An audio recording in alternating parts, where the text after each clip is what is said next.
आज हम लोग परसेंटेज का तीसरा क्लास करेंगे। अगर आप लोग इससे पहले वाले 2 क्लास नहीं देखे हैं तो पहले उसे देख लीजिएगा, क्योंकि हर एक क्लास का अपना एक महत्व होता है और हम लोग कुछ नया सीखते हैं। तो स्वागत है आप सभी का सक्सेस क्लास 22 में। चलिए आज की क्लास को शुरू करते हैं। आपके सामने आज की क्लास का पहला क्वेश्चन है। क्वेश्चन करें 1 सही 1/2 दिन का 15 मिनट कितना प्रतिशत होता है। तो यहाँ पर दोस्तों आपको बताना है कि 1.5 दिन का जो है 15 मिनट वह कितना प्रतिशत होता है। 1.5 दिन को दोस्तों हम लोग ऐसे लिख सकते हैं, ये आपका हो जाएगा 3/2, ठीक है। और आपको पता है कि एक दिन होता है 24 घंटा का, और यहाँ पर आपको पता है 1.5 दिन। यहाँ पर दोस्तों मल्टीप्लाई कर देना है 24 से, ये आपको हो जाएगा 12 दूना 24 यानी 12। तो यहाँ से आपका आ जाएगा 36 घंटा। आप कह सकते हैं 1.5 दिन कितना घंटा होता है, 36 घंटा होता है। आपको बताना क्या है दोस्तों, आपको बताना है 15 मिनट कितना प्रतिशत है, किसका, 36 घंटा का। तो यहाँ पर दोस्तों 15 मिनट के बारे में पूछ रहा है, तो जिसके बारे में पूछ रहा है उसे लिखेंगे अंश के रूप में, यानी आपका हो जाएगा 15 मिनट, अब बट्टा में हो जाएगा 36 घंटा। 36 है दोस्तों आपका घंटा में और 15 है मिनट में। तो यहाँ पर दोस्तों आप लोग 36 को मिनट में बदल लीजिए। तो यहाँ पर दोस्तों 36 से मल्टीप्लाई कर देंगे 60 से, तो आपका आ जाएगा मिनट में। और आपको बताना है प्रतिशत, तो प्रतिशत के लिए क्या करते हैं, 100 से मल्टीप्लाई। यहाँ पर दोस्तों मल्टीप्लाई कर देना 100 से, ये आपका 0 से 0 खत्म, ये आपका हो जाएगा 5 तिया 15, ये आपका हो जाएगा 12 तिया 36। पुनः दोस्तों काटेगा तो आपका हो जाएगा 6 दूना 12, ये आपका हो जाएगा 5 दूना 10। यहाँ से आपका संख्या हो जाएगा 25 25, बट्टा में आपका हो जाएगा 6 मल्टीप्लाई 6 यानी 36। आप कह सकते हैं 1.5 दिन मतलब 36 घंटा जो है यह 15 मिनट का कितना प्रतिशत है, 25/36% है, ठीक है। तो ऑप्शन नंबर देखिए यहाँ पर आपका सी से हो जाएगा 25/36%। तो इसे दोस्तों आप लोग ध्यान में रखिएगा। चलिए बात करते हैं अगले क्वेश्चन की। आपके सामने दूसरा क्वेश्चन है। क्वेश्चन कर है 60 में 48% है, यानी आपको बताना है कि 60 में जो 48 है वह कितना प्रतिशत है। तो यहाँ पर दोस्तों किसके बारे में पूछ रहा है, 48 के बारे में पूछ रहा है। तो जिसके बारे में पूछ रहा है उसको ऊपर में यानी अंश के रूप में, यहाँ पर दोस्तों 48 के बारे में पूछ रहा है तो 48 को ऊपर में लिखेंगे, बट्टा में आपको लिखना है 60। आपको निकालना है प्रतिशत, तो प्रतिशत के लिए क्या करते हैं 100 से मल्टीप्लाई। तो यहाँ पर दोस्तों मल्टीप्लाई कर देना 100 से, ये आपका 0 से 0 खत्म, ये आपको हो जाएगा 6 8 48 यानी 8। संख्या बचा आपका 8, मल्टीप्लाई कर देना है 10, ये आपको हो जाएगा 80%। तो यहाँ पर आप कह सकते हैं 60 में 48 कितना प्रतिशत है, 80% है। तो ऑप्शन नंबर आपका डी से हो जाएगा 80%। तो इसे आप लोग समझे होंगे। चलिए बात करते हैं अगले क्वेश्चन की। आपके सामने तीसरा क्वेश्चन है। क्वेश्चन करें किसी संख्या को 45% बढ़ाने पर वह 725 हो जाती है, वह संख्या ज्ञात कीजिए। यहाँ पर दोस्तों आपको पता है कि कोई संख्या है जिसको 45% बढ़ाने पर वह 725 हो जाती है, तो आपको बताना है वह संख्या है क्या, ठीक है। ऐसा कौन सा संख्या जिसे 45% बढ़ाने पर वह 725 हो जाती है। तो यहाँ पर दोस्तों आप समझ सकते हैं कि वह जो संख्या होगा, ठीक है, क्वेश्चन करें किसी संख्या, तो वह जो संख्या होगा वह अपने आप में क्या होगा, 100% होगा। कोई भी चीज़ अपने आप में क्या होता है, 100% होता है। तो आप कह सकते हैं वह जो संख्या होगा वह क्या होगा, अपने आप में 100% होगा। और उसको दोस्तों बढ़ा रहे हैं 45%। यहाँ पर आप कह सकते हैं वह संख्या बढ़कर कितना हो जाएगा, 145% हो जाएगा। और आपको पता है कि 45% बढ़ाने पर यह संख्या कितना होता है, 725 होता है।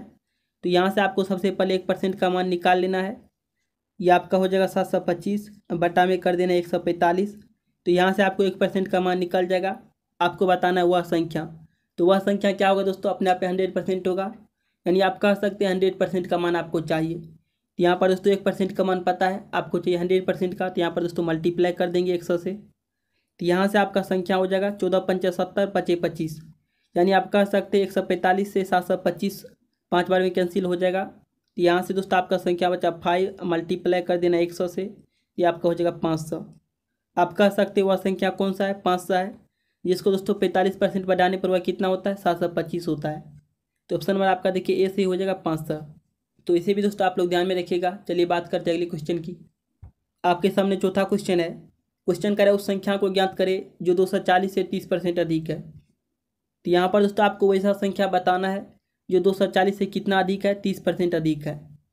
तो यहाँ पर आप कह सकते हैं 240 अपने आप में क्या है, 100% है, और इससे बताना है दोस्तों आपको 30% अधिक, यानी आप कह सकते हैं 130% का मान आपको बताना है। तो यहाँ पर दोस्तों 240 का आपको निकाल लेना 130%, यानी 130% का बट्टा में हो जाएगा 100, ये आपका 00 से 00 कैंसिल, ये आपका हो जाएगा 24 या 72, यहाँ से आपका हो जाएगा 24 यानी 2, 7 4 11 के कहाँ से ले, ये आपका हो जाएगा 3 यानी 312। आप कह सकते हो वह संख्या 312 है जो 240 से 30% अधिक है। तो ऑप्शन नंबर आपका ए से हो जाएगा 312। तो इसे दोस्तों आप लोग समझे होंगे। चलिए बात करते हैं अगले क्वेश्चन की। आपके सामने 5वां क्वेश्चन है। क्वेश्चन करें जब एक संख्या में से 35 घटाया जाता है तो वह घटकर स्वयं की 80% रह जाती है, वह संख्या का 4/5 भाग क्या होगा। तो यहाँ पर दोस्तों आपको पता है कि कोई संख्या है, अगर उसमें से 35 घटाते हैं तो वह जो संख्या होता है वह कितना होता है, घटकर स्वयं का 80% हो जाता है। ठीक है, तब आपको बताना है उस संख्या का 4/5 भाग क्या होगा। तो यहाँ पर दोस्तों हम लोग मान लेते हैं वह संख्या क्या है, एक्स है। अगर इसमें से 35 घटाते हैं तो यह जो संख्या प्राप्त होता है हमें, यह कितना होता है, स्वयं का 80%। मतलब स्वयं क्या है, एक्स है, इसका 80%, मतलब 80 और प्रतिशत का बटा में कर देना है 100। यहाँ से आपका 0 से 0 खत्म, ये आपका हो जाएगा 5, ये आपका हो जाएगा 4, ये आपका हो जाएगा 5x माइनस हो जाएगा 35 मल्टीप्लाई 5 इक्वल टू आपका हो जाएगा 4x। तो यहाँ से आपका 4x माइनस हो जाएगा, ये आपका हो जाएगा x इक्वल टू 35 पंचा आपका हो जाएगा 175। तो यहाँ पर आप कह सकते हो वह संख्या क्या है, 175 है। आपको बताना है इसका 4/5 भाग। 175 का आपको निकालना है 4/5 भाग। तो आपका हो जाएगा 5 तिया 15 बचे 25, यानी 35 पंचा आपका हो जाएगा 175। संख्या बचा आपका 35, मल्टीप्लाई कर देना है 4, तो आपको हो जाएगा 35 चौके 140। आप कह सकते हो उस संख्या का 4/5 भाग कितना होगा, 140 होगा। तो ऑप्शन नंबर आपका सी से हो जाएगा 140। तो इसे दोस्तों आप लोग ध्यान में रखिएगा। चलिए बात करते हैं अगले क्वेश्चन की। आपके सामने 6ठा क्वेश्चन है। क्वेश्चन करें वाट से चिन्हित लुप्त मान ज्ञात कीजिए। तो यहाँ पर दोस्तों आपको बताना है कि वाट के स्थान पर कौन सा संख्या होगा। तो मान लेते वह संख्या एक्स होगा। तो यहाँ पर दोस्तों एक्स परसेंट का बटा में हो जाएगा 100 और मतलब का यानी मल्टीप्लाई हो जाएगा आपका 40 इक्वल टू हो जाएगा 120। बटा में दोस्तों कर देना है, 2 अंक के बाद दशमलव है तो बटा में कर देंगे 100। यहाँ से आपका एक्स का मान आ जाएगा, ये आपका हो जाएगा 120 मल्टीप्लाई 100 बटा में आपका हो जाएगा 100 मल्टीप्लाई हो जाएगा 40। ये आपका 100 से 100 खत्म, ये आपका 0 से 0 खत्म, 4 तिया 12 यानी 3। तो यहाँ पर आप कह सकते हो वाट से चिन्हित जगह पर कितना होगा, 3 होगा। तो इसे भी दोस्तों आप लोग समझे होंगे। चलिए बात करते हैं अगले क्वेश्चन की। आपके सामने 7वां क्वेश्चन है। क्वेश्चन करें एक टीम ने 45 खेल जीता, जो खेले गए खेलों का 60% है, टीम ने कितने खेल खेले। तो यहाँ पर दोस्तों आपको पता है कि एक टीम ने कितना खेल जीता है, 45 खेल जीता है। ठीक है, और यह जो 45 खेल है, यह जितना खेल खेला है ना उसका 60% है। ठीक है, यह टीम जितना खेल खेला है उसका 60% आपको पता है कितना खेल है, 45 खेल है। तो आपको बताना है टीम ने कितना खेल खेला है। तो यहाँ पर आप कह सकते हैं 60% किसके बराबर है, 45 के बराबर है। तो यहाँ पर आपको सबसे पहले 1% का मान निकाल लेना है। ये आपको हो जाएगा 45/60। तो यहाँ से आपको 1% का मान आ जाएगा। आपको चाहिए कि आपको चाहिए 100% का मान। तो यहाँ पर दोस्तों मल्टीप्लाई कर देना 100 से। यहाँ से आपका 0 से 0 खत्म, ये आपका हो जाएगा 3 दूना 6 5 दूना 10, ये आपको हो जाएगा 15 तिया 45।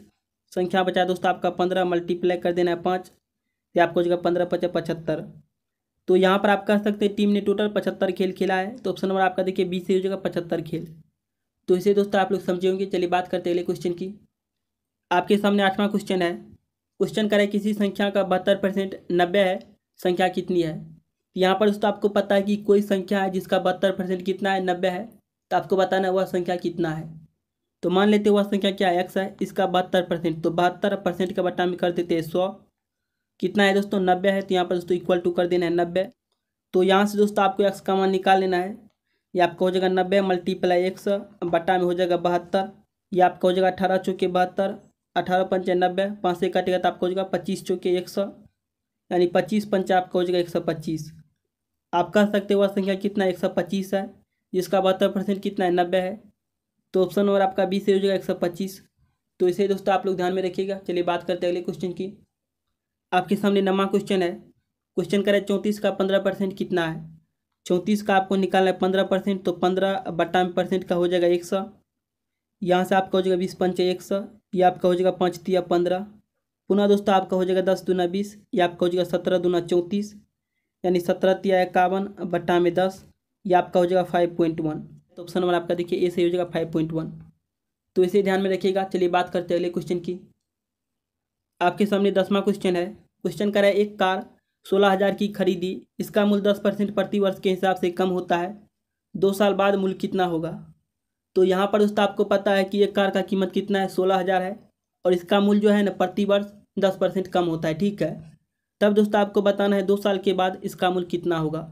आपको पता है कार का मूल्य कितना है, 16,000 है। आपको पता है प्रति वर्ष 10% कम होता है, तो पहला वर्ष 10% कम होगा तो कितना होगा, 90 होगा, क्योंकि कोई भी चीज़ क्या होता है 100% होता है। तो यहाँ पर आप कह सकते हैं कम होकर कितना हो जाएगा, 90% हो जाएगा। इसका 90% मतलब 16,000 का 90%, तो 90% का बट्टा में कर देते हैं 100।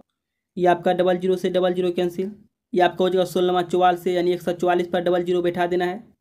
पुनः दोस्तों अगले साल 10% कम होगा, तो इसका दोस्तों 10% कम कर दीजिए, तो आपको हो जाएगा 90/100। तो 00 से 00 कैंसिल, ये आपका हो जाएगा 144, मल्टीप्लाई कर देना है 90। तो यहाँ से आपका आ जाएगा 0, ये आपका हो जाएगा 9 चौकी 36 के 6 हासिल 3, 9 चौकी 36 3 आपका हो जाएगा 39 के 9 हासिल 3, 9 3 आपका हो जाएगा 12, यानी 12,960। यानी आप कह सकते हैं 16,000 का कार 2 साल के बाद कितना कर आ जाएगा, 12,960 कर आ जाएगा। तो ऑप्शन नंबर देखिए यहाँ पर आपका 20 हो जाएगा 12,960। तो इसे दोस्तों ध्यान में रखिएगा। चलिए बात करते हैं अगले क्वेश्चन की। आपके सामने 11 नंबर क्वेश्चन है। क्वेश्चन कह रहा है गाँव में बगैर बिजली के रहने वाले सभी 1200 घरों में बिजली का कनेक्शन उपलब्ध कराने का निर्णय लिया गया। यदि विद्युतीकरण की दर 75% प्रति वर्ष है तो 2 साल बाद बगैर बिजली कनेक्शन के रहने वाले परिवारों की संख्या बताइए। तो यहाँ पर दोस्तों आपको पता है कि एक गाँव में कितना घर है, 1200 घर है, और इस 1200 घर में बिजली का कनेक्शन कराने का निर्णय लिया गया है, ठीक है। और आपको पता है कि एक वर्ष में 75% विद्युतीकरण होता है। तब दोस्तों आपको बताना है 2 साल के बाद बगैर बिजली कनेक्शन के कितना घर रह जाएगा, ठीक है। आपको पता है 1200 घर है गाँव में, ठीक है। इसका निकालेंगे 75%, तो 75% का बट्टा में हो जाएगा 100। ये आपका 00 से 00 कैंसिल, 75 और मल्टीप्लाई कर देना है 12, ये आपका आ जाएगा 900, ठीक है। तो यहाँ पर आप कह सकते हैं एक वर्ष में 900 घर का विद्युतीकरण हो जाएगा। और आपको पता है कि गाँव में टोटल घर है कितना, 1200 में दोस्तों 900 का हो जाएगा, बचा कितना दोस्तों 300। पुनः दोस्तों अगले साल 300 का विद्युतीकरण होगा, 300 का निकाल लेना 75%, तो 75% का बट्टा में 100, तो 00 से 00 कैंसिल। तो यहाँ से दोस्तों आपका 75 तिया हो जाएगा 225, यानी आप कह सकते हैं अगले साल कितना का हो जाएगा, पुनः 225 घर का विद्युतीकरण हो जाएगा। अगले साल 300 घर बचा था, ठीक है, इसमें से 225 का हो जाएगा, बचेगा दोस्तों कितना, 75 घर बाकी बच जाएगा, ठीक है। 2 साल कनेक्शन करने के बाद ही 75 घर बाकी बच जाएगा। तो ऑप्शन और आपका 20 हो जाएगा 75। आप कह सकते हैं 2 साल विद्युतीकरण के बाद 75 घर बाकी बच जाएगा। तो इसे दोस्तों आप लोग समझे होंगे। चलिए बात करते हैं अगले क्वेश्चन की। आपके सामने दोस्तों आखिरी क्वेश्चन है, क्वेश्चन नंबर 12। क्वेश्चन कर रहा है चावल का मूल्य 25 रुपया प्रति किलो से बढ़कर 30 रुपया प्रति किलो हो जाता है। खर्च को समान बनाए रखने के लिए खपत को कितना प्रतिशत कम किया जाना चाहिए। तो यहाँ पर दोस्तों आपको पता है कि एक चावल का मूल्य 25 रुपया से बढ़कर कितना हो जाता है, 30 रुपया प्रति किलो हो जाता है, ठीक है। तो यहाँ पर दोस्तों आपको बताना है कि अगर खर्च को समान बनाए रखना है तो चावल का जो खपत है वह कितना प्रतिशत कम किया जाना चाहिए। तो यहाँ पर आप देख सकते हैं चावल का मूल्य कितना बढ़ा है, 5 बढ़ा है, कितना हुआ बढ़कर 30 हुआ है। तो 5/30 मल्टीप्लाई कर देना है 100 से, क्योंकि प्रतिशत चाहिए। तो यहाँ पर आपका 0 से 0 खत्म, ये आपका हो जाएगा 50/3। 50/3 यानी 16 तिया 48, 2 50/3 यानी 16 सही 2/3% आपका आंसर हो जाएगा। तो ऑप्शन नंबर देखिए यहाँ पर आपका ए सही हो जाएगा, 16 सही 2/3%। चावल की खपत में कमी करना पड़ेगा, ठीक है। तो यहाँ पर दोस्तों आप लोगों ने टोटल 12 क्वेश्चन देखे जो कि काफ़ी इंपॉर्टेंट है, ठीक है। तो पहले दोस्तों आप लोग इसे प्रैक्टिस कीजिए, फिर दोस्तों अगली क्लास में इससे आगे देखने वाले हैं। तो चलिए दोस्तों आगे बढ़ते हैं। अगर दोस्तों आपको यह क्लास समझ में आया है तब दोस्तों आप लोग इस चैनल को सब्सक्राइब कीजिए और इस बेल आइकन को दबाइए। इससे दोस्तों आपको हर क्लास का नोटिफिकेशन मिलता रहेगा, एक भी क्लास मिस नहीं होगा। तो मिलते हैं दोस्तों अगले क्लास में, तब तक के लिए जय हिंद, जय भारत।